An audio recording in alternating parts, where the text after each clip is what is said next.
These are Russian soldiers on their way to loot and to kill. But their every move is caught on multiple cameras. And so is Leonid, the security guard, as he approaches them. The men talk, even smoke, and then the soldiers leave. But suddenly 2 turn back. They shoot Leonid and a second man multiple times in their backs. Leonid somehow survives.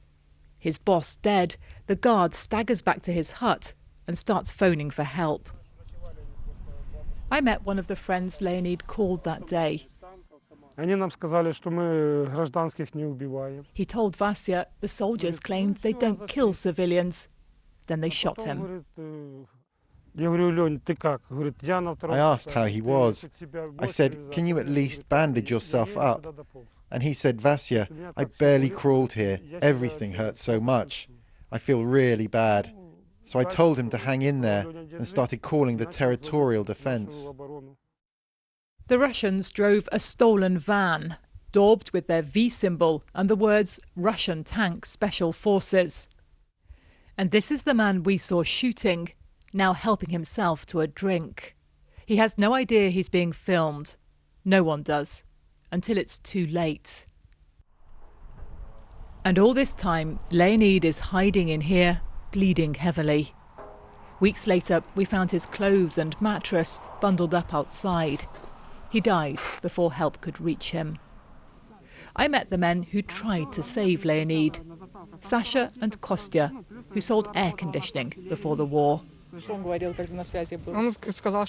As they rushed to the scene that day, they tried to reassure Leonid that he'd make it, but they were scared themselves. We went there knowing the risk, under fire.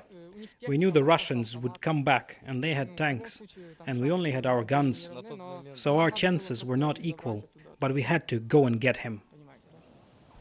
They show me how the nearby road looked in those days, with Russian tanks rolling past their positions.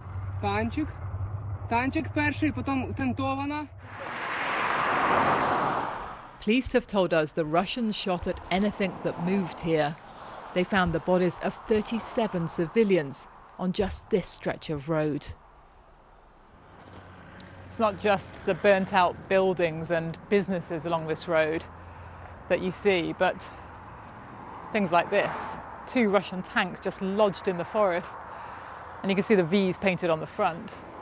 And it's a really stark reminder of just how fierce the fighting was all along these roads into Kiev, and how terrified Leonid must have been as he was lying there bleeding and calling for help.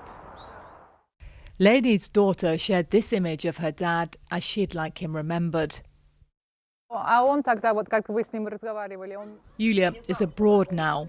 She tells me she wants her father's killers to face justice. My dad was not a military man at all. He was a pensioner. They killed a 65-year-old. What for? I'm not so much furious as full of grief and fear. These damn Russians are so out of control that I'm afraid of what they might do next. Leonid never returned to his home or his pets. Another life stolen by Russian troops, now notorious for their brutality.